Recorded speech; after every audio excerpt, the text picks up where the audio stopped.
بالله من الشيطان الرجيم. بسم الله الرحمن الرحيم. قل أتحاجوننا في الله وهو ربنا وربكم ولنا أعمالنا ولكم أعمالكم ونحن له مخلصون. صدق الله العظیم. سورہ بقرہ آیت نمبر 139 کی تلاوت کی گئی ہے.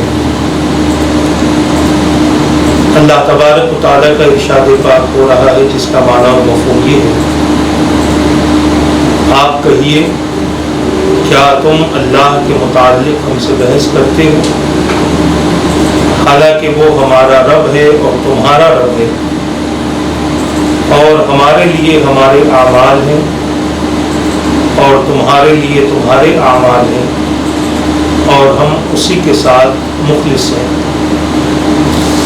محترم ناظرین و سامعین کرام، جیسا کہ آپ میں سے اکثر حضرات جانتے ہیں کہ الحمدللہ کئی نشستوں سے درس تفسیر قرآن مجید آپ حضرات کی سماعتوں کی نظر کی جا رہی ہے تاکہ ہمیں اس بات کا علم ہو کہ وہ قرآن پاک جس کو اللہ تبارک و تعالیٰ نے اپنی حبیب پاک صلی اللہ تعالیٰ علیہ وسلم پر 23 سال کے عرصے میں نازل فرمایا، اس میں کیا احکامات بیان کیے گئے ہیں، کن کن امتوں کی خبریں اس میں موجود ہیں، کس طرح سے ہماری انفرادی، اجتماعی، ازدواجی، سیاسی زندگی گزارنی ہے.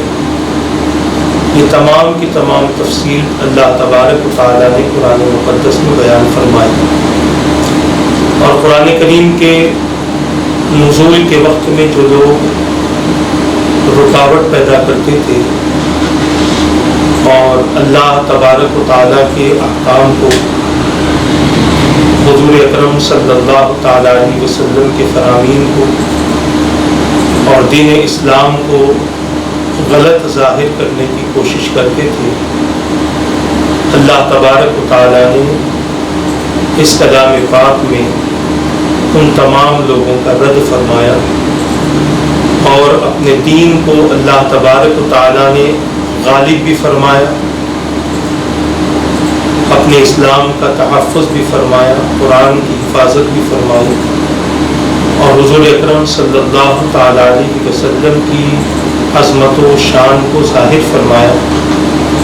اور ایمان والوں کے مراتب کا اس کلام مقدس میں ذکر کیا گیا. میں نے سابقہ نشست میں اسی آیت مبارکہ کو تلاوت کیا تھا اور اس میں یہ بات رکھی گئی تھی کہ اللہ تبارک و تعالیٰ نے اس کلام پاک کو جب نازل فرمایا، کلام پاک کے نازل ہوتے ہوئے بہت سارے لوگ اپنے اپنے طور پر اعتراض کرتے تھے. ان میں سب سے زیادہ اعتراض کرنے والے یہودی تھے جو بات بات پر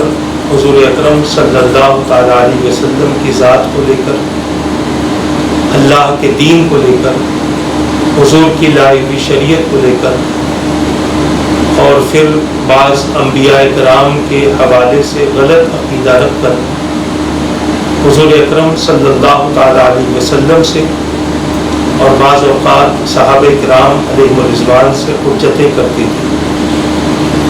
ان کو اس بات کا گھمنڈ تھا، وہ اس بات کو فخریہ کہتے تھے کہ اصل مذہب یہودیوں کا ہی ہے، اصل مذہب عیسائی کہتے تھے کہ اصل مذہب عیسائیت ہی ہے. اس کے علاوہ حضور اکرم صلی اللہ تعالیٰ علیہ وسلم جس مذہب اور جس دین کے ساتھ تشریف لائے ہیں وہ اصل نہیں ہے، کیونکہ ہمارا مذہب، ہمارا دین بہت پرانا ہے اور اس پرانے دین کے سامنے اس نئے دین کی کوئی وقت اور کوئی اہمیت نہیں ہے۔ اللہ تبارک و تعالیٰ نے ان کی ان باتوں کا رد فرمایا، اور رب قدیر نے بڑے ہی اچھے انداز سے ان کے تمام تر گھمنڈ کو چکنا چور کیا اور ان کے فخر کو اللہ تبارک و تعالیٰ نے نیست و نابود فرما دیا۔ اور قیامت تک قرآن کریم میں رب قدیر نے ایسی آیتیں اس حوالے سے نازل فرما دی کہ یہودی ہو کہ عیسائی ہو یا دنیا کا کوئی مذہب ہو، اسلام کے سامنے اپنی حقانیت کو پیش نہیں کر سکتا اور اسلام سے بلند اپنے مذہب کو ظاہر نہیں کر سکتا، کیونکہ یہ وہ مذہب ہے جس کا انتخاب اللہ تبارک و تعالیٰ نے اپنے بندوں کے لیے فرمایا۔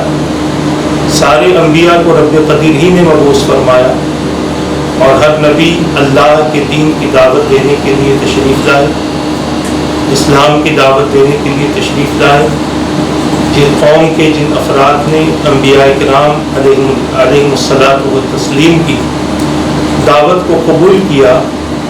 اللہ تبارک و تعالیٰ نے ان کو اس دور میں بھی بہت زیادہ مراتب عطا فرمائے، بہت زیادہ سربلندی عطا فرمائے۔ مگر جو لوگ انکار کرتے رہے، دین میں تحریف کرتے رہے اور دین میں تبدیلیاں کرتے رہے، اپنی مرضی کے مطابق علماء کو اپنے قول کا پابند بناتے رہے، اس دور کے ربانیین کو، احبار کو دولت دے کر خریدتے رہے اور اپنی مرضی اور اپنی خواہشات کے مطابق ان سے فتوے لیتے رہے، اور وہ یہ سمجھتے تھے کہ اس سے ہمارا تو فائدہ ہے، لہٰذا اپنے فائدے کی خاطر اللہ کے دین کو بدلنا، اپنے فائدے کی خاطر اللہ کی کتاب کی آیتوں کو بدلنا، یہ ان کا شوق تھا، یہ ان کا مزاج تھا۔ اسی مزاج اور اسی شوق کی بنیاد پر وہ گمراہ بھی ہوئے، اللہ تبارک و تعالیٰ کے غضب کا شکار بھی ہوئے، اللہ کی لعنت کا شکار بھی ہوئے۔ اللہ تبارک و تعالیٰ نے اپنی بے شمار نعمتوں سے انہیں محروم بھی فرما دیا اور سخت آیتیں نازل فرما کر اس پر عمل کرنے کا انہیں حکم دیا۔ یہودیوں اور عیسائیوں کے مقابلے میں اگر ہم حضور اکرم صلی اللہ تعالیٰ علیہ وسلم کی امت کی بات کریں تو ہم یہ کہہ سکتے ہیں کہ ہم پر جو احکام نازل کیے گئے وہ بڑے نرم ہیں۔ اللہ تبارک و تعالیٰ نے اپنے حبیب کی وجہ سے اپنے بندوں پر بہت زیادہ رحمت کا مظاہرہ فرمایا ہے، بہت زیادہ شفقت کا مظاہرہ فرمایا ہے، اور بہت ہی ایسے احکام اللہ نے نازل فرمائے جس پر عمل کرنا امت کے لیے بہت آسان ہے، نہ کہ دشوار ہے۔ مگر اس کے باوجود ہم اللہ تبارک و تعالیٰ کی عبادت سے دور ہیں، اللہ تبارک و تعالیٰ کے احکامات ہم اظہار تو نہیں کرتے، مگر ہم جو کرتے ہیں اس سے یہ محسوس ہوتا ہے کہ اللہ کے احکامات ہم کو ویسے پسند نہیں ہیں جیسے صحابہ کرام علیہ رضوان کو پسند تھے۔ اللہ تبارک و تعالیٰ کی فرامین سے ہم اتنی محبت نہیں کرتے جتنے صحابہ کرام اللہ کے فرامین سے محبت کرتے تھے۔ یہ بات ذہن میں رکھ لیں، جو قوم اپنے رب کی نافرمانی کرتی ہے اور نافرمانی کرتے ہوئے حدوں کو پار کر دیتی ہے، تو پھر اللہ تبارک و تعالیٰ ان بندوں پر اپنے غضب کو نازل فرماتا ہے، اور اس پر بھی قوم نہیں سدھرتی تو پھر لعنت نازل ہوتی ہے، اس پر بھی قوم نہیں سدھرتی تو پھر اللہ تعالیٰ اپنے قوم کو اپنے بندوں کو نافرمانی کے سبب عذاب عظیم میں گرفتار فرما دیتا ہے۔ لہٰذا اگر ہمیں اللہ تبارک و تعالیٰ کے غضب سے بچنا ہے، لعنت اور عذاب عظیم کو دعوت نہیں دینی، تو اپنی زندگی کے سارے معمولات اللہ تبارک و تعالیٰ کی فرامین کے مطابق کریں۔ جس طرح یہودی اللہ کے بارے میں حجت کرتے تھے، ہم تو حجت نہیں کرتے، مگر کبھی کبھی ہم تقدیر کے بارے میں حجت کرتے ہیں، کبھی ملائکہ کے بارے میں حجت کرتے ہیں، کبھی نبیوں کے بارے میں حجت کرتے ہیں، کبھی کتابوں کے بارے میں حجت کرتے ہیں۔ آج بھی کچھ لوگ ایسے ہیں جنہیں توریت کے احکام پسند ہیں، جنہیں انجیل کے احکام پسند ہے، حالانکہ وہ آج اپنی اصلی صورت میں وہ کتاب باقی نہ رہی، اس کتاب کو تبدیل کر دیا گیا، اس میں تحریف کر دی گئی۔ یہ دعوے کے ساتھ نہیں کہا جا سکتا کہ جتنی توریت ہے اس توریت میں جتنے بھی احکام ہیں سب اللہ ہی کی طرف سے نازل کردہ ہیں۔ ہمارے پاس جب اللہ تبارک و تعالیٰ کا کلام موجود ہے، اس میں ساری کتابیں ہیں، اس میں سارے صحیفے ہیں، اس میں پچھلی امتوں کو جو احکام دیے گئے تھے وہ سارے احکام ہیں، مگر اس میں ہمارے ساتھ میں نرمی اختیار کی گئی ہے تاکہ امت مصطفیٰ صلی اللہ تعالیٰ علیہ وسلم کسی بات پر بھی عمل کرنے میں پس و پیش نہ ہو، بلکہ اطمینان کے ساتھ، آسانی کے ساتھ، سکون، چین و قرار کے ساتھ اللہ تبارک و تعالیٰ کے احکامات پر عمل کر سکیں۔ وہ لوگ جب قرآن نازل ہوتا تھا تو دین کے احکامات کے معاملے میں بحث کرتے تھے، جھگڑتے تھے۔ قل اتحاجوننا فی اللہ کا مطلب ہمارے بعض اکابرین نے یہ بھی فرمایا کہ اللہ تبارک و تعالیٰ کی ذات کے معاملے میں جھگڑا ان کا یہ تھا کہ وہ کہتے تھے کہ ہم اللہ سے محبت کرتے ہیں، اللہ ہم سے محبت کرتا ہے، نحن ابناء اللہ و احباؤہ، معاذ اللہ یہ کہتے تھے کہ ہم اللہ کے بیٹے ہیں اور ہم اس سے محبت کرتے ہیں۔ اس طریقے کی گفتگو ان کی تھی۔ اللہ کے بارے میں ان کا ایک اور عقیدہ یہ بھی تھا کہ وہ لوگ کہتے تھے لن يدخل الجنۃ الا من کان ھودا او نصارا، یعنی جنت میں یہود اور عیسائی کے علاوہ اور کوئی بھی داخل نہیں ہوں گے۔ ایک مقام پر اللہ تبارک و تعالیٰ نے ان سے فرمایا کہ آپ ان سے پوچھو کیا اللہ تبارک و تعالیٰ نے اس طریقے کا وعدہ کیا؟ قل اتخذتم عند اللہ عہدا فلن یخلف اللہ عہدہ ام تقولون علی اللہ ما لا تعلمون۔ اللہ تبارک و تعالیٰ کے بارے میں وہ کہتے تھے وقالوا لن تمسنا النار الا ایاما معدودہ، یعنی ہم کو جہنم کی آگ نہیں چھوئے گی مگر کچھ وقت کے لیے چھوئے گی۔ تو اللہ تبارک و تعالیٰ نے ان سے اپنے حبیب کے ذریعے ارشاد فرمایا کہ کیا اللہ نے تم سے اس بات کا عہد کیا ہے یا پھر تم اپنی طرف سے یہ ساری باتیں کیا کرتے ہو؟ عزیزان ملت اسلامیہ، ایک اور ان کا نظریہ یہ تھا، اور وہ لوگ کہتے تھے ایمان والوں سے کونوا ھودن او نصارا، یعنی تم بھی یہودی اور عیسائی بن جاؤ، یہودی بن جاؤ یا عیسائی بن جاؤ، کیونکہ یہ باتیں صرف ہمارے لیے ہیں جنت کے، جہنم میں تو ہم جائیں گے نہیں، اور اگر جائیں گے بھی تو کچھ وقت کے لیے جائیں گے، زیادہ وقت کے لیے ہم نہیں جائیں گے۔ یہ اللہ تبارک و تعالیٰ کے بارے میں ان کی حجت تھی۔ پھر اللہ تبارک و تعالیٰ کی ذات ہی پر وہ گھمنڈ کرتے ہوئے پھر فرشتوں کے بارے میں برا بھلا کہتے تھے۔ وہ انبیاء جو بنی اسرائیل سے نہ تھے ان کے بارے میں ان کا غلط عقیدہ تھا۔ بعض انبیاء کرام کو وہ گالیاں بھی دیتے تھے،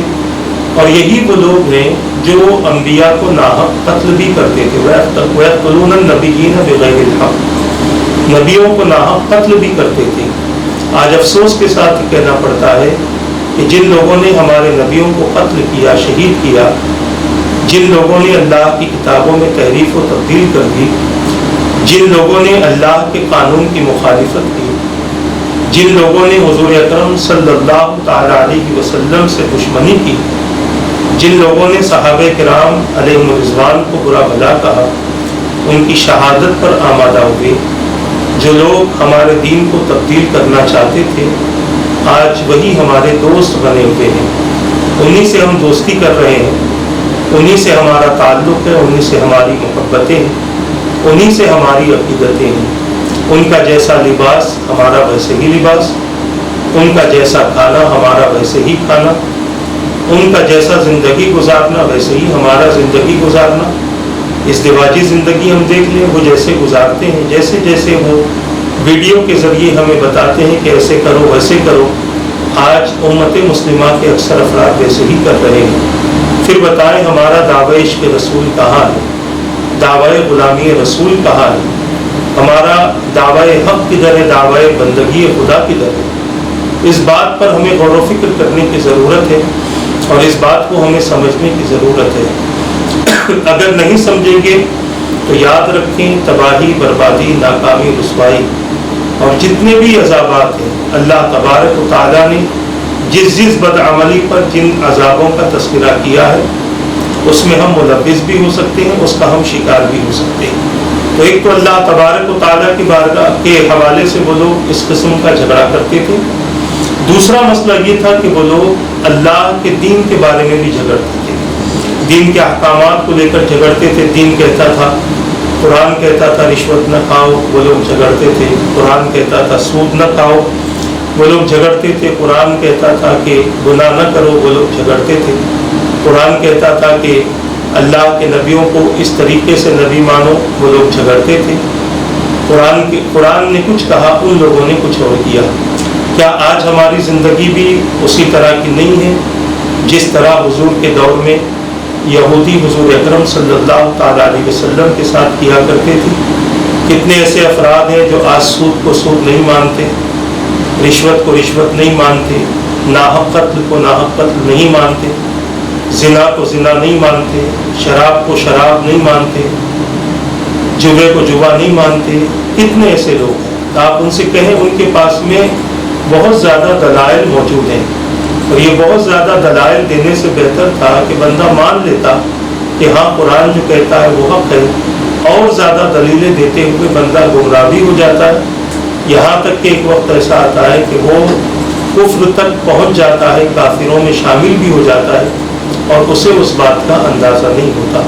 یہ مرد حضرات ہی کے لیے نہیں، میں عورتوں کے لیے بھی کہتا ہوں، عورتیں بھی بہت ساری ایسی ہیں جو اللہ تبارک و تعالیٰ کے احکامات کو ٹھکراتی ہیں، اللہ کے دین کو پس پش ڈال کر اپنی زندگی گزارنے کی کوشش کرتی ہیں۔ یہ سوائے ہلاکت کے اور کچھ نہیں، سوائے تباہی کے کچھ نہیں۔ ایک بات ذہن میں رکھتے ہیں، ہم اگر اللہ کی نافرمانی کرتے ہیں تو ہماری نافرمانی کرنے والے بھی پیدا ہوں گے۔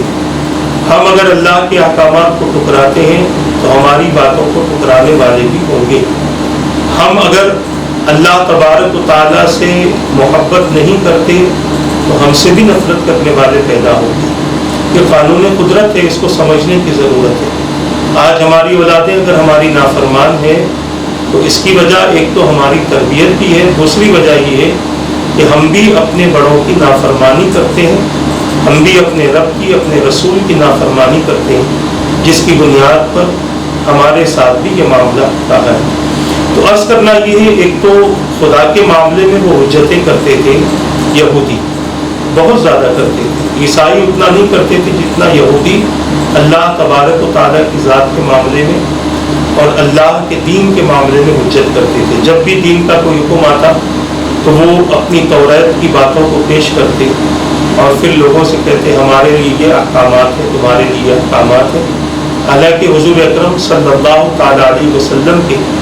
اعلان نبوت فرما دینے کے بعد اللہ تبارک و تعالیٰ نے تمام ادیان کو حضور کی شریعت کے متبع کر دیا، یعنی حضور کی شریعت کے تابع کر دیا۔ جتنے بھی ادیان تھے، جتنی بھی کتابیں تھیں، وہ سب قرآن کے تابع ہو چکی۔ جتنے بھی دین تھے وہ حضور اکرم صلی اللہ تعالیٰ علیہ وسلم کے دین کے تابع ہو چکے۔ اب اگر کوئی شخص اس بات کو نہیں مانتا تو یہ اس کی اپنی غلطی ہے، یہ اس کی اپنی نادانی ہے، اور نہ ماننے کی وجہ سے دین کا کوئی نقصان نہیں، شریعت کا کوئی نقصان نہیں، اسلام کا کوئی نقصان نہیں ہے۔ نقصان اس کا خود کا اپنا ہے، دنیاوی نقصان بھی ہے، قبر میں بھی نقصان ہے، اخروی بھی نقصان ہے، قیامت کے دن بھی بندہ بہت زیادہ نقصان کا شکار ہوگا۔ اس بات کو ذہن میں رکھنے کی ضرورت ہے۔ جو آیت میں نے تلاوت کی ہے، جس کا میں نے ترجمہ کیا ہے، اس کے حوالے سے سابقہ نشست میں بھی آپ حضرات تک یہ گفتگو کر دی گئی تھی۔ کچھ باتیں رہ گئی تھی، ان باتوں کی طرف ہم ان باتوں سے پھر سے ہم اپنی گفتگو کا آغاز کریں گے۔ سب سے پہلے یہ ذہن میں رکھ لیں کہ اس آیت مبارکہ کا شان نزول کیا ہے۔ جتنی بھی آیتیں نازل ہوتی ہیں قرآن کی، ان تمام کا شان نزول ہے، کوئی نہ کوئی وجہ ہے جس وجہ سے اللہ تبارک و تعالیٰ نے قرآن کی اس آیت کو نازل فرمایا۔ کوئی بھی آیت قرآن کریم کی بلا وجہ نہیں ہے، کوئی بھی حکم قرآن کریم کا بلا وجہ نہیں ہے۔ کوئی یہ نہ سمجھے کہ قرآن کا یہ حکم فلاں کے لیے میرے لیے نہیں ہے، قرآن کی یہ آیت فلاں کے لیے میرے لیے نہیں ہے، بلکہ یہ بات ذہن میں رکھ لیں کہ قرآن کی ہر آیت ہر مسلمان کے لیے ہے، قرآن کی ہر آیت ہر مومن کے لیے، قرآن کی ہر آیت ہر موحد کے لیے ہے، ہر کلمہ گو کے لیے ہے۔ کوئی اگر یہ سمجھتا ہے کہ اس آیت کا حکم میرے لیے نہیں ہے تو یہ اس کی غلط فہمی ہے، نادانی ہے اور علم کے نام پر جہالت ہے۔ ہر مسلمان کو اس بات کا عقیدہ رکھنا چاہیے کہ قرآن کھلتا ہے تو بسم اللہ کی با سے لے کر والناس کی سین تک جتنے بھی احکامات ہیں، اوامر و نواہی ہیں، قیامت کا تذکرہ ہے، جنت کا تذکرہ ہے، جہنم کا تذکرہ ہے، اس کے علاوہ دنیا کا تذکرہ ہے، دنیا کے بارے میں جو حقیقتیں واضح کی گئی ہیں اس کے بارے میں ہمیں غور و فکر بھی کرنا ہے اور ان تمام پر ہمیں توجہ بھی دینی ہے۔ اگر ان تمام آیتوں پر، ان تمام احکامات پر ہم توجہ دیں گے تو یقیناً انشاءاللہ تبارک و تعالی ہماری زندگی کا ہر مسئلہ حل ہوگا اور ہمارے تمام معاملات جو مشقتوں اور پریشانیوں میں گزر رہے ہیں وہ تمام معاملات کا حل نکلے گا۔ تو قرآن کریم کی ہر آیت کا کوئی نہ کوئی شان نزول ہوتا ہے اور بہت ساری آیتیں ایسی ہیں جن کا تعلق یہودیوں کی غلط حرکتوں کی وجہ سے تھا۔ میں نے اس سے پہلے بھی شاید کہا تھا کہ یہودیوں کی حرکتوں کو جاننا ہو تو چھٹا پارہ پڑھیے، لا یحب اللہ الجہر بالسوء، یہ جو پارہ ہے اس پارے کے آپ 7ویں رکوع سے آپ پڑھیے، اس میں بنی اسرائیل کا تذکرہ اللہ تبارک و تعالیٰ نے کیا ہے۔ 7ویں رکوع سے لے کر اللہ تبارک و تعالیٰ نے بنی اسرائیل کا جو تذکرہ کیا ہے 7ویں رکوع سے لے کر لگ بھگ جہاں تک مجھے یاد آتا ہے قریب قریب یہ پارہ ختم تک اللہ تبارک و تعالیٰ نے ان لوگوں کا تذکرہ فرمایا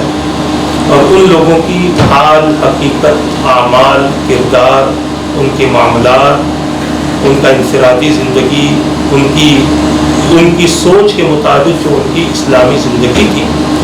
ان تمام کو اللہ تبارک و تعالیٰ نے چھٹے پارے میں تفصیل کے ساتھ میں رب قدیر نے اس کا ذکر فرمایا۔ اور بھی قرآن میں کئی مقامات پر ان کا تذکرہ ہے، مگر جہاں تک قرآن کے بارے میں مجھے علم ہے، مختصر سا جو علم ہے میرے پاس میں اس کے حوالے سے آپ کے سامنے عرض کر رہا ہوں کہ آپ یہ پارہ ضرور پڑھیں تاکہ آپ کو پتہ چلے کہ یہودیوں کی چال کیا ہوتی ہے، ان کا مکر کیسا ہوتا ہے، کیسے وہ دھوکے میں مبتلا کرتے ہیں، کس طرح سے انہوں نے آیتوں میں تبدیلی کی ہے، کس طرح سے انہوں نے اللہ کے احکامات کو بدلنے کے لیے علماء کو رشوتیں دی ہیں، علماء کو اپنی مرضی کے مطابق ان کی زندگی گزارنے کے لیے کیسے کیسے وہ نذرانے دیتے تھے اور کیسے علماء ان کی مالداری کی وجہ سے ان کے لیے فیصلے کرتے تھے اور کیسے غریبوں کے ساتھ علماء کا رویہ تھا۔ آج ممکن ہے کہ وہ دور ہمیں بھی دیکھنے مل رہا ہے، مگر یہ اور بات ہے کہ وہ یہودیوں کے لوگ تھے۔ آج مسلمانوں میں کچھ ایسے جاہل قسم کے علماء آ چکے ہیں، یعنی جو علماء ربانیین ہیں، میں ان کی بات نہیں کرتا، جو علماء حق ہیں میں ان کی بات نہیں کرتا، جو علماء سو ہیں جن کے پاس میں کوئی علم نہیں ہے، وہ گھر بیٹھے کتابیں پڑھ کے اپنے آپ کو بہت بڑا مفتی، بہت بڑا دانشور، بہت بڑا صوفی، بہت بڑا نہ جانے کیا کیا سمجھ بیٹھے، حالانکہ نہ کسی سے انہوں نے تربیت حاصل کی، نہ کسی سے انہوں نے کسی حدیث کا ترجمہ پڑھا، نہ کسی سے قرآن کی آیت کی انہوں نے کوئی تفسیر سنی ہے، بس اپنی مرضی کے مطابق فتوے نکال دیتے ہیں اور اپنی مرضی کے مطابق قرآن میں، حدیث میں، فقہ میں اپنی مرضی کے مطابق اپنے اصول تلاش کرتے ہیں اور لوگوں کے سامنے وہ باتیں پیش کر دیتے ہیں۔ اب میں اس کی تفصیل میں نہیں جاؤں گا، اگر تفصیل میں گیا تو یہ قسم کا ایک نیا جھگڑا پیدا ہو سکتا ہے، نیا فساد پیدا ہو سکتا ہے۔ میں نے اشارے دیے ہیں، آپ خود دیکھ لیں کہ بہت سارے لوگ ایسے ہیں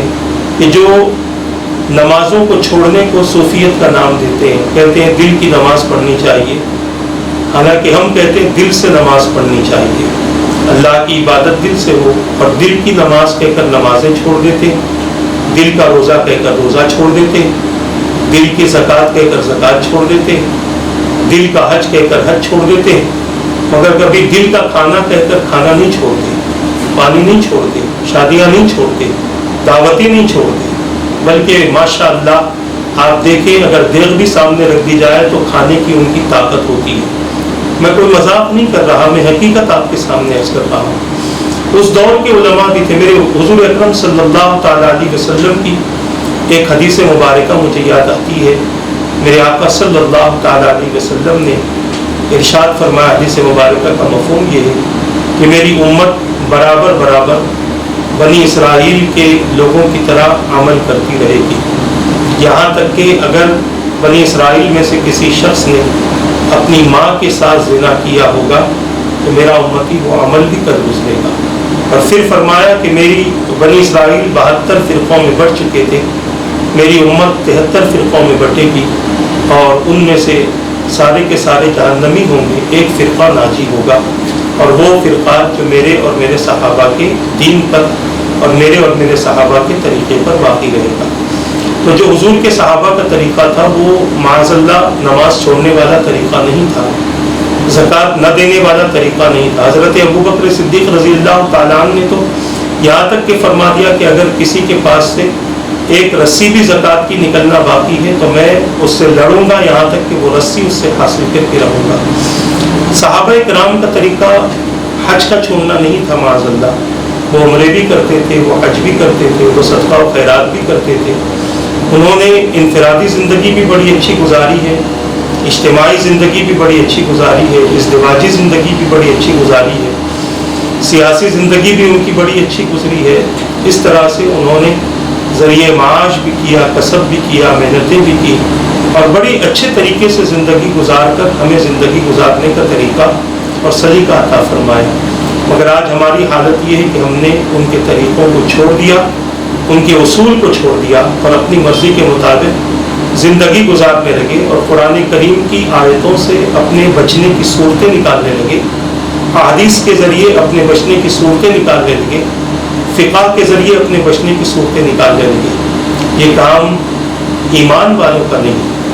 حضور اکرم صلی اللہ تعالیٰ علیہ وسلم کی امت کا یہ کام نہیں ہے۔ جو سچے امتی ہیں، جو سچے عاشق رسول ہیں، یہ ان کا کام نہیں ہے، یہ ان لوگوں کا کام ہے جنہوں نے پچھلے نبیوں کی جن کو پچھلے نبی کی امتی ہونے کا شرف حاصل ہوا تھا، مگر انہوں نے بہت زیادہ اپنے نبی کی مخالفت کر کے اپنے آپ کو تباہ اور برباد کر دیا۔ قرآن کریم قیامت تک ان پر لعنت نازل فرماتا ہے اور ان پر غضب نازل فرماتا ہے۔ اگر ہم بھی ایسے ہی کام میں مبتلا ہوئے تو انجانے میں ہم بھی اللہ کے غضب کا شکار ہوں گے، اللہ کی لعنت کا شکار ہوں گے، اور اللہ تبارک و تعالیٰ کے عذاب کا شکار ہوں گے۔ تو میں یہ عرض کر رہا تھا کہ قرآن کریم کی ہر آیت کا کوئی نہ کوئی شان نزول ہے، اور یہ بات بھی ذہن میں رکھ لیں، جب بھی قرآن کی کوئی آیت پڑھے گی ہم یہی سوچ لیں کہ اللہ تبارک و تعالیٰ نے یہ حکم میرے لیے نازل فرمایا ہے۔ اگر احکامات ہیں، اگر کسی بات سے منع کیا گیا تو بندہ یہی سوچے کہ اللہ تبارک و تعالیٰ نے اس بات سے مجھے منع فرمایا ہے۔ اگر جنت کی کوئی آیت آتی ہے تو اللہ تبارک و تعالیٰ سے جنت کا سوال کر کے اس کی نعمتوں سے محسوس ہونے کی دعا کریں، اور اگر جہنم کی کوئی آیتیں آ رہی ہیں تو اس سے بچنے کی دعا کریں۔ اللہ تبارک و تعالیٰ نے کسی قوم پر غضب کا، لعنت کا، عذاب کا تذکرہ فرمایا تو اس سے بچنے کی دعا کریں۔ اللہ تعالیٰ نے کسی قوم پر اپنی نعمتوں کو ظاہر فرمایا اور اس کا تذکرہ فرمایا تو بندے کو چاہیے کہ اس کے حصول کی اللہ تبارک و تعالیٰ کی بارگاہ میں دعا کرے۔ ایمان کی بات آئے تو ایمان پر استقامت کی دعا کرے، اور کفر کی بات آئے تو کفر سے حفاظت کی دعا کرے۔ یہودیت اور عیسائیت کی بات آئے تو ان کی دوستی سے بھی بچنے کی ہم دعا کریں، کیونکہ ان کی دوستی بھی بڑی غلط ہے۔ ہم سمجھتے ہیں کہ یہ بڑے اچھے لوگ ہیں،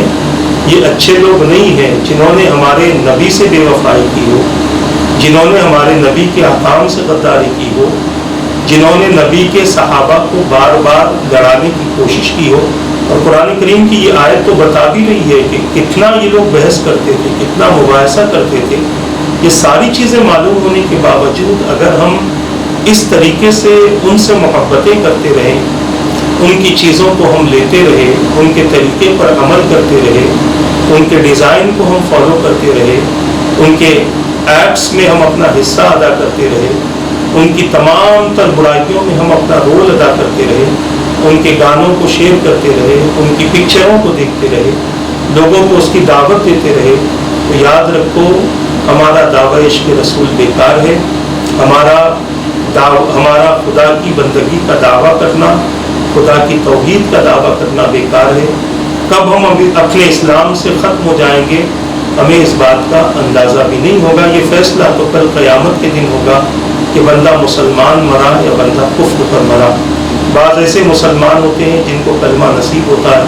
تو اس پر ہم یہ کہہ سکتے ہیں کہ یہ مومن تھا، مگر بعض ایسے بھی ہوتے ہیں جو کلمہ پڑھتے نہیں تھے دنیا میں تو آخرت میں آخری وقت میں کلمہ بھی نصیب نہیں ہوتا۔ ان کے لیے ہم یہ فیصلہ بھی نہیں کر سکتے کہ یہ کس حالت میں دنیا سے رخصت ہوئے۔ قیامت کے دن اللہ تعالیٰ سب کو دکھائے گا کہ کون کس حالت میں اس دنیا سے رخصت ہوا ہے۔ تو عرض کرنا یہ ہے کہ ہر آیت کا ایک شان نزول ہوتا ہے، اور اس آیت مبارکہ کا شان نزول یہ ہے۔ ہم شان نزول کی طرف آتے ہیں اور مختصر سی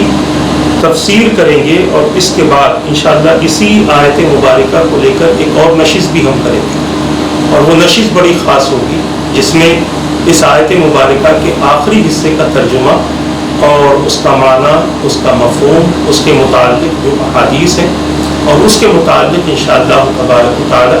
کچھ واقعات آپ کی سماعت کی نظر کیے جائیں گے انشاءاللہ۔ شان نزول اس آیت مبارکہ کا یہ ہے کہ یہود نے مسلمانوں سے کہا ہماری کتاب سب سے پہلی کتاب ہے، یعنی توریت ہو یا زبور ہو یا انجیل ہو۔ یہ میں اگر یہودیوں کی بات کروں تو یہودیوں کا دو کتابوں پر پابندی سے عمل تھا، ایک تھی زبور اور ایک ہے توریت۔ یہ دو کتابوں پر پابندی سے عمل تھا۔ پھر انہوں نے کہا کہ ہمارا قبلہ پرانا ہے، یعنی بیت المقدس، ہمارا دین قدیم ہے، اور وہ اپنے دین کو حضرت سیدنا ابراہیم علیہ السلام سے شمار کرتے تھے، حضرت اسماعیل علیہ السلام، حضرت ابراہیم علیہ السلام سے حضرت اسحاق علیہ السلام۔ اسماعیل علیہ السلام کو تو وہ مانتے بھی نہیں ہیں، یہاں تک کہ وہ کہتے ہیں کہ ایام قربا میں جن کی قربانی ہوئی ہے وہ حضرت اسحاق علیہ السلام ہے، اسماعیل علیہ السلام نہیں ہے۔ ہمارے بعض محققین کیا کہیں، بعض لوگوں نے ان کے اس نظریے کو پیش بھی کیا ہے، ورنہ حقیقت یہ ہے کہ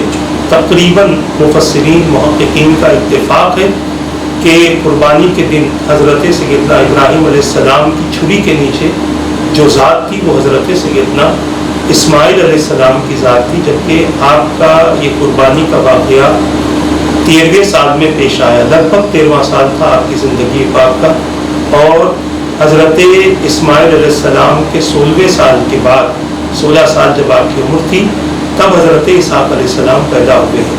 ان سے پہلے کعبۃ اللہ بھی تعمیر ہو چکا تھا، قربانی کا یہ معاملہ بھی ہو چکا تھا، شیطان پر جمرات بھی ہو چکے تھے، زمزم کا کنواں بھی نکل چکا تھا، صفا و مروا بھی بن گیا تھا، یہ تمام چیزیں پہلے ہی ہو چکی تھی۔ تو بعض لوگ یہ یہودیوں کا حضرت اسماعیل علیہ السلام کو نہ ماننا یہ بھی ان کے لیے گمراہی کا سبب تھا۔ اللہ کے نبیوں کو ماننا یہ ایمان میں شامل ہے۔ اگر کسی نبی کا انکار ہوتا ہے کہ یہ نبی نہیں ہے تو پھر یا تو اس کے لیے گمراہی یا اس کے لیے کفر ہے۔ انہوں نے کہا کہ ہمارا دین قدیم ہے، سارے انبیاء ہم ہی میں، لہٰذا ہم ہی سچے۔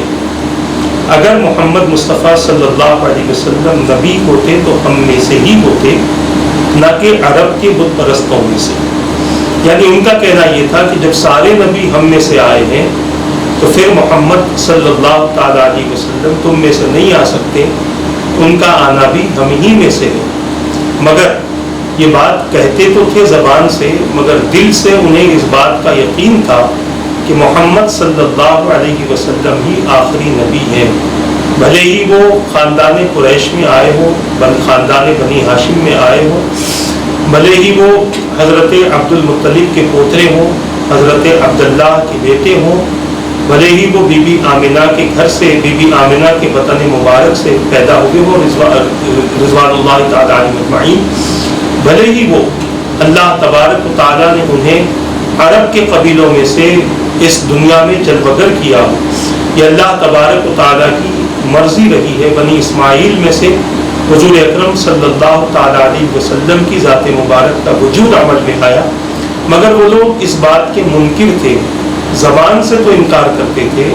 مگر ان کی کتابوں میں جو لکھا ہوا تھا حضور کے تعلق سے، جو نشانیاں بیان کی گئی تھی، جو علامتیں بیان کی گئی تھی کہ حضور کے آنے سے کتنے وقت پہلے کیا واقعہ ہوگا، کس کے ساتھ میں کیا ہوگا، حضور کے وقت ولادت کیا کیا نشانیاں ظاہر ہوں گی،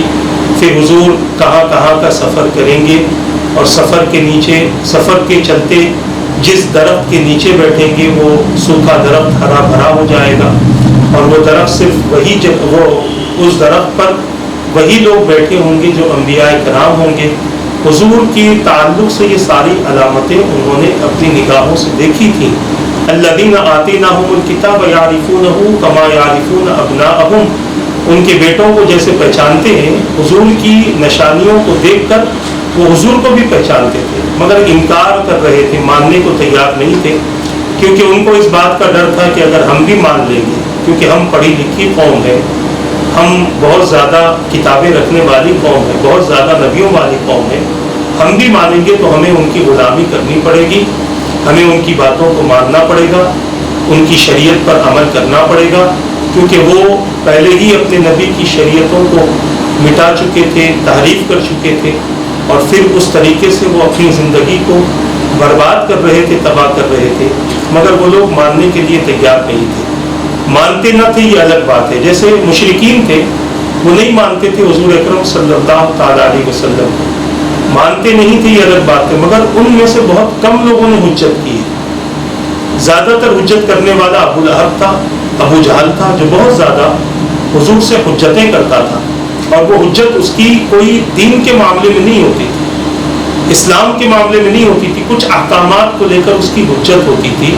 اپنے معبودان باطل کے خلاف جب سنتا تھا تب وہ حجت کرتا تھا۔ مگر یہ جو یہودی تھے، یہ صرف اللہ کو لے کر حجت نہیں کرتے تھے، دین کو لے کر، کتاب کو لے کر، نبی کو لے کر، فرشتوں کو لے کر، قیامت کو لے کر حجتیں کیا کرتے تھے، بحث مباحثے کیا کرتے تھے۔ آپ دیکھ لیں کہ کس وجہ سے یہ آیت کا شان نزول ہوا، اور وہ لوگ یہاں تک کہ دعویٰ کرنے لگے کہ اگر محمد صلی اللہ علیہ وسلم نبی ہوتے وہ بھی ہم میں سے ہوتے، کیونکہ نبی ہمارے پاس ہی سے آئے ہیں۔ اللہ تبارک و تعالیٰ نے بتا دیا کہ ہم جس خاندان، جس قبیلے سے چاہیں اپنے نبی کو مبعوث کر سکتے ہیں، یہ ہمارا اختیار ہے، نہ کہ تمہارا اختیار ہے۔ تم جہاں سے چاہو ہم نبی پیدا نہیں کریں گے، تم جہاں سے چاہو ہم نبی کو نہیں بھیجیں گے، نبی کو بھیجنے کا اختیار ہمارا ہے۔ نبی کہاں، کس قبیلے میں، کب بھیجنا ہے، یہ اللہ تبارک و تعالیٰ بخوبی جانتا ہے۔ اسی لیے رب قدیر نے عرب کے قبیلے سے اپنے حبیب پاک صلی اللہ تعالیٰ علیہ وسلم کی وجود مبارکہ کو رب قدیر نے جلوہ گر فرمایا۔ اب یہاں پر تھوڑی سی ہم آپ کے سامنے اس کی تفصیل بیان کرتے ہیں۔ اب تک کچھ تمہیدی کلمات آپ کے سامنے عرض کی جا رہے تھے، اب کچھ تفصیل آپ کے سامنے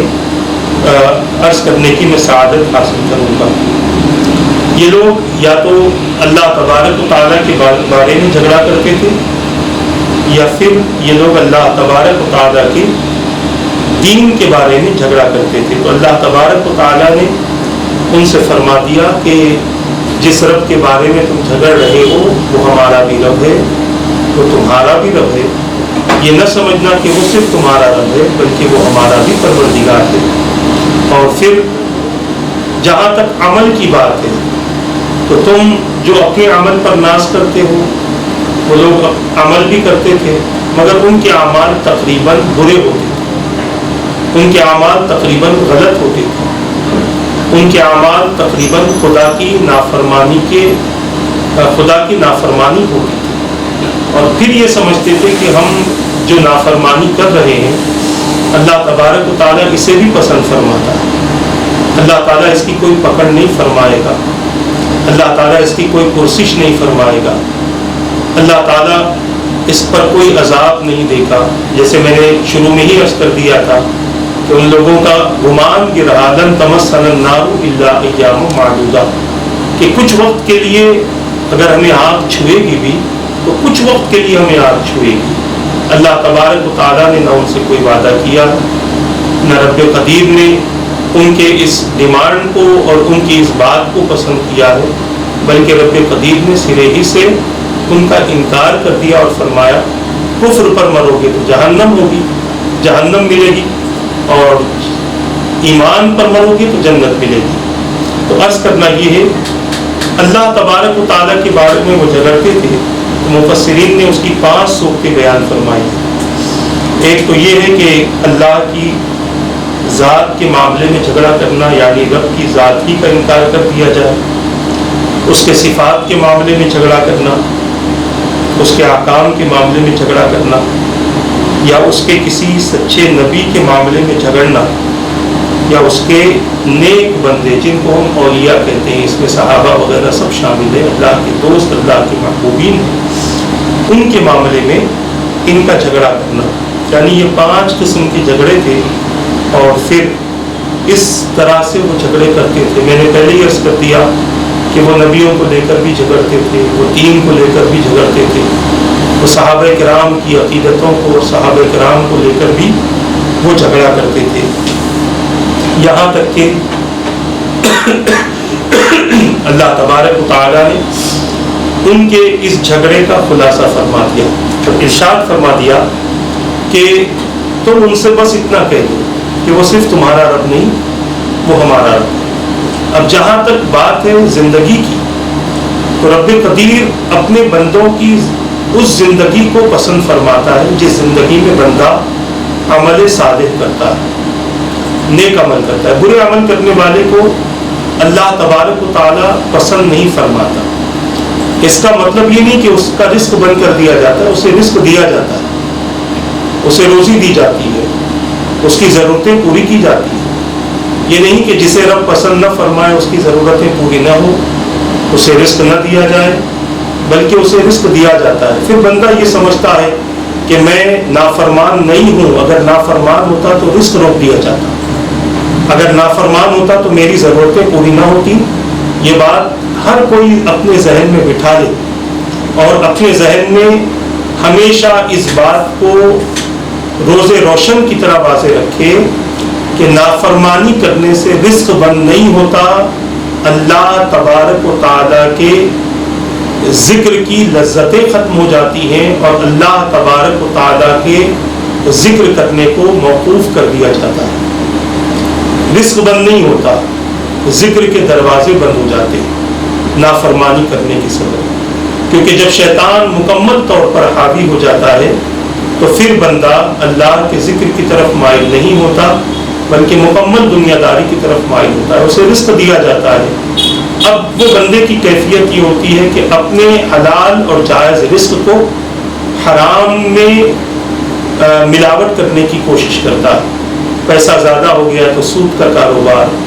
پیسہ زیادہ ہو گیا تو رشوتیں دے کر اپنے کام کروانا، پیسہ زیادہ ہو گیا تو گناہوں کی نئی نئی چیزیں خریدنا،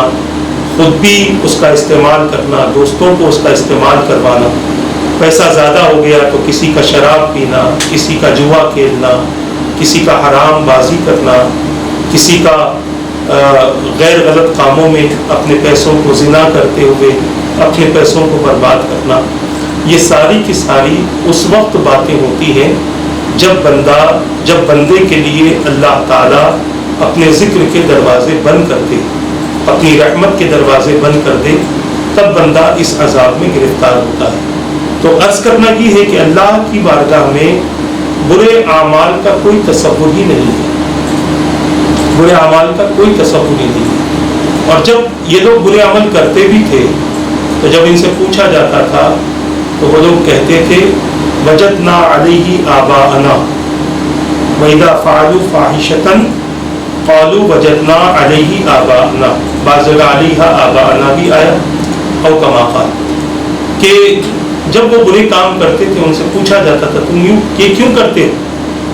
تو کہتے ہیں کہ ہمارے باپ دادا کو ہم نے اسی طریقے پر پایا۔ قالوا وجدنا علی آباءنا، اور پھر معاذ اللہ یہ بھی کہتے تھے واللہ امرنا بی، اللہ نے ہمیں اس کا حکم دیا۔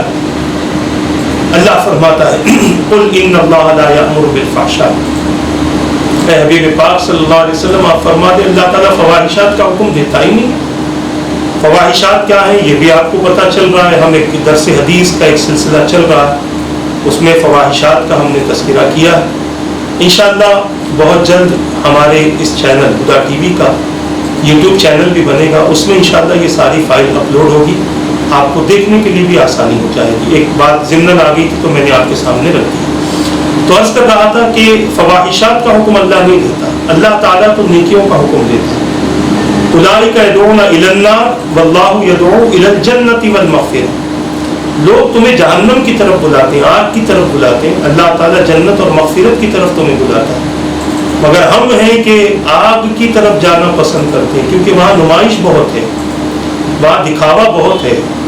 وہاں شو پٹر بہت ہے, وہاں انٹرٹینمنٹ بہت نظر آتا ہے. مگر حقیقت یہ کہ اس کو چھوڑو گے تو پھر جنت میں جاؤ گے. حضرت مولا علی شیر خدا رضی اللہ تعالیٰ عنہ سے کسی نے پوچھا کہ حضرت جنت ہم سے کتنی دوری پر ہے؟ فرمایا 2 قدم پر. پوچھنا والا بڑا حیرت میں آگے عرض کرنے لگا, حضرت 2 قدم تو کوئی زیادہ دور نہیں ہوتے, 2 قدم کا فاصلہ کوئی زیادہ دور نہیں ہوتا, جنت ہم سے 2 قدم پر کیسے؟ تو آپ نے فرمایا اپنا پہلا قدم خواہشات پر رکھ, دوسرا قدم جنت میں ہوگا. اب آپ اندازہ کر لیں, یہ ہمارے اکابرین کی تحقیق تھی, ان کی سوچ تھی, اور حقیقت ہے کہ جب بندہ اپنے نفس کو نفس مطمئنہ بنا لے تو پھر اللہ تبارک و تعالیٰ اس کو فرماتا ہے ارجعی الی ربک راضیۃ مرضیہ, اپنے رب کی طرف ہنسی خوشی لوٹا, فادخلی فی عبادی وادخلی جنتی, میرے بندوں میں داخل ہو جا, میری جنت میں داخل ہو جا. فادخلی فی عبادی, میرے بندوں میں داخل ہو جا, یعنی جو بندے بندگی کا حق جنہوں نے ادا کیا تھا ان بندوں میں تو داخل ہو جا, اور میری جنت میں بھی تو داخل ہو جا. اندازہ کریں کس کے لیے جنت ہے؟ برے عمل کرنے والوں کے لیے نہیں ہے. بندہ یہ سمجھتا ہے کہ برے عمل کی سزا ہے, مگر اللہ نہ کرے برا عمل کرتے کرتے کفر صادر ہو گیا تو کیا ہمیں اس بات کا علم ہے کہ ہم نے, اللہ نہ کرے کہ ہماری زبان سے کفر بھی نکلا, ہماری حرکتوں سے کفر ظاہر ہوا, ہمارے اعمال سے کفر ظاہر ہوا. اس کی بھی طرف توجہ کرنے کی ضرورت ہے, اس کی طرف دیکھنے کی ضرورت ہے. تو یہودیوں سے کہا گیا کہ تم اپنے عمل پہ ناز نہ کرو, تمہارے عمل تو برے ہی ہیں, مگر یہ ذہن میں رکھ لو لنا اعمالنا, ہمارے لیے ہمارا عمل, ہم جو اسلام پر, دین پر, شریعت پر, نبی کی غلامی پر, اللہ کے احکام پر جو ثابت قدم ہے وہ ہمارا دین ہے, وہ ہمارے لیے. وَلَكُمْ أَعْمَالُكُمْ, تمہارے لیے تمہارے اعمال ہیں, تمہارے بارے میں مجھ سے سوال نہیں ہوگا, تمہارے عمل کے بارے میں, میرے عمل کے بارے میں تم سے سوال نہیں ہوگا. ہاں ہمارا کام یہ ہے کہ تم تک دین کی دعوت پہنچاتے, اگر تم نہیں مانتے, نہیں سنتے تو یہ تمہاری غلطی ہے, تو تمہاری کوتاہی ہے. تو عرض کرنا یہ ہے کہ لنا اعمالنا ولکم اعمالکم, ہمارے لیے ہمارے عمل ہیں, تمہارے لیے تمہارے عمل ہیں. لہذا جو نیکیاں ہماری ہیں وہ ہمارے کام آئیں گی, اور جو گناہ تمہارے ہیں وہ تمہارے کام آئیں گے. مگر اس بات کو ذہن میں رکھ لو, ایمان آنے سے پہلے, اسلام کا اظہار ہونے سے پہلے اگر تم نے کوئی نیک عمل کیا تھا تو تمہارے ان اعمال کو بھی اللہ تبارک و تعالیٰ اس کی بھی اچھی جزا عطا فرمائے گا. مگر دین کے آنے کے بعد اگر تم نے دین کا انکار کر دیا, اسلام کا انکار کر دیا, تو اب تمہاری وہ نیکیاں تمہارے کام آنے کی نہیں, اب تمہارے وہ اعمال تمہارے کام آنے کے نہیں, کیونکہ تم نے اسلام کا انکار کر دیا جبکہ اسلام ظاہر ہو چکا ہے. اب نبی کے اعلان نبوت کے بعد سارے ادیان کے احکامات منسوخ ہو چکے ہیں, اب شریعت محمدی کا نفاذ ہوگا. اب اصول ہوں گے حضور اکرم صلی اللہ تعالیٰ علیہ وسلم کے بنائے ہوئے, شریعت نافذ ہوگی تو حضور کی اتباع کرنی ہے, تو حضور کی اطاعت کرنی ہے, تو حضور کی احکامات کو ماننا ہے, تو حضور کا اپنی زندگی کے سارے مسائل اور اپنی زندگی کے تمام معاملات حضور کی سنت کی اتباع میں, حضور کے احکام کی اطاعت میں, قرآن کی اطاعت میں ہو, تب تمہارے عمل باقی رہیں گے. ورنہ تمہارے جتنے نیک اعمال ہیں نبی کی نبوت کا انکار کرنے کے بعد وہ نیک اعمال بھی برباد ہو جائیں گے, وہ نیک اعمال اب تمہارے کوئی کام نہیں آئیں گے. لہٰذا اللہ تبارک و تعالیٰ نے ارشاد فرمایا, خلاصہ تفسیر یہ ہے کہ اے یہودیوں, تم اللہ کے بارے میں ہم سے ٹیڑھی چال نہ چلو اور اپنے کو رب کا پیارا بلا وجہ نہ جانو. یہ کبھی نہیں ہو سکتا کہ تم بدعملی کر کے بھی رب کے پیارے بنو اور ہم نیکیاں کر کے اللہ تبارک و تعالیٰ کے ناپسندیدہ رہیں, اس سے دور رہیں. لہٰذا جب کہ ہم بھی اس کے بندے ہیں, تم بھی, اور وہ ہمارا بھی رب ہے اور تمہارا بھی, وہ ناحق طرفداری کیوں کرے گا؟ اس کی بارگاہ میں ذریعہ قبولیت اعمال ہیں. آؤ ہم تم اپنے اپنے اعمال کو اخلاص کی کسوٹی پر کسیں. ہمارے اعمال تو رب کے لیے ہیں اور اس کے قانون کے مطابق ہیں، اور تمہارے اعمال اپنی قوم کے لیے ہیں اور تمہارے قانون کی مخالفت میں وہ اعمال ہیں. لہذا تم مقبول رہو، ہم مردود رہیں، یہ کیسے ہو سکتا ہے؟ تو لہذا اللہ تبارک و تعالیٰ نے اپنے بندوں سے فرمایا یہ بات کہہ دو. اب اس کے بعد پھر تم یہ کہنا کہ ہم اسی کے لیے مخلص ہیں، یعنی ہمارے تمام اعمال اسی کے لیے، اور اس عمل میں ہماری کوئی کھوٹ نہیں ہے، ہماری کوئی ریاکاری نہیں ہے، ہمارا کوئی دکھاوا نہیں ہے، ہمارا کوئی گھمنڈ نہیں، تکبر نہیں، فخر نہیں، کچھ نہیں ہے، بلکہ صرف ہم اسی کے لیے عمل کرتے ہیں. اب یہ اخلاص کیا ہے ایک بات بتا دوں، اور اس کے بعد انشاءاللہ اخلاص کے متعلق تفصیلی گفتگو اس کے بعد والی نشست میں ہم کریں گے انشاءاللہ. صوفیاء کرام فرماتے ہیں اخلاص اللہ کی نعمت ہے، اور اخلاص رب کا عذاب، یعنی مخلوط ہونا. جیسے دودھ میں پانی ملا دینا مزہ ختم ہو جاتا ہے، سونے میں پیتل ملا دینا اس کی اصلیت ختم ہو جاتی ہے. اگر اصلی سونا ہو تو اس کی چمک ہی کچھ اور ہوتی ہے، اور اصلی دودھ ہو تو اس کے پینے سے جو فائدے، جو طاقتیں ملتی ہیں، وہ چیز الگ ہوتی ہے. اخلاص کی قیمت، اخلاص تین طرح کا ہوتا ہے. ایک اخلاص فی الایمان، ایک اخلاص فی العبادات، ایک اخلاص فی العبودیت. یہ تین طرح کا اخلاص ہے. ایمان میں بھی اخلاص ہو، عبادات میں بھی اخلاص ہو، اور بندگی میں بھی اخلاص ہو. اخلاص عبودیت کے بارے میں اکابرین فرماتے ہیں کہ یہ انبیاء کرام کے لیے خاص ہے، اور انبیاء کرام کی نسبتوں سے اللہ تعالیٰ یہ اخلاص اولیاء کرام کو بھی عطا فرماتا ہے. اسی لیے آپ دیکھیں اللہ تبارک و تعالیٰ نے مخصوص نبیوں کے لیے فرمایا وَكَانَ عَبْدًا شَكُورًا، اور معراج کی رات حضور اکرم صلی اللہ تعالیٰ علیہ وسلم کے لیے بھی اس اخلاص کا ذکر ہے. ایک بزرگ ہمیشہ دعا کرتے تھے اللہم اجعلنا من القلیل او کما قال، اے اللہ مجھے کم لوگوں میں سے کر دے. لوگوں نے بار بار دیکھا سنا. ایک عالم دین نے ان سے سوال کر دیا کہ حضرت بار بار آپ اس ایسی دعا کیوں کرتے ہیں اللہم اجعلنا من القلیل؟ تو انہوں نے قرآن کریم کی ایک آیت پیش فرمائی، آیت کا حصہ پیش فرمایا جو 22ویں پارے میں ہے وَقَلِيلٌ مِّنْ عِبَادِيَ الشُّكُورُ، یعنی اللہ کے بہت کم بندے ایسے ہیں جو شکر گزار ہوتے ہیں. تو قلیل لوگ ہیں یعنی بہت کم شکر گزار ہیں. وہ بزرگ فرماتے ہیں اسی لیے میں اللہ سے عرض کرتا ہوں اللہم اجعلنا من القلیل، مولا جی تیرے شکر گزار کم بندے ہیں نا، اس میں مجھے بھی شامل فرما دیں. تو عرض کرنا یہ بھی ایک اخلاص کی صورت ہے کہ اللہ تبارک و تعالیٰ کی طرف سے ہونے والی آزمائشوں پر صبر ہو، کسی کے سامنے شکر گزارا نہ ہو. اللہ تبارک و تعالیٰ کے انعامات پر شکر بجایا جائے، اور اس کا اظہار کسی کے سامنے ازراہ تکبر نہ ہو بلکہ ازراہ عز ہو، ازراہ عاجزی ہو. اللہ کی نعمتیں اپنے اوپر ظاہر کرنے کے لیے ہو. انشاءاللہ تبارک و تعالیٰ اخلاص کے متعلق وَنَحْنُ لَهُ مُخْلِصُونَ، اخلاص بہت بڑی دولت ہے اور بہت اہم چیز ہے اخلاص. اس کے حوالے سے آئندہ نشست میں آپ حضرات کے ساتھ میں گفتگو ہوگی. اللہ تبارک و تعالیٰ سے دعا ہے رب قدیر جو کچھ کہا گیا کہنے میں غلطی ہو تو اپنے حبیب کے صدقے معاف فرما دے. ان باتوں پر مجھے اور ان سب کو عمل کی توفیق عطا فرما. پروردگار تیرے دشمنوں سے، تیرے حبیب کے دشمنوں سے، تیرے حبیب کے صحابہ کے دشمنوں سے ہماری حفاظت فرما. ان کے مکر سے، ان کی شرارتوں سے ہماری حفاظت فرما.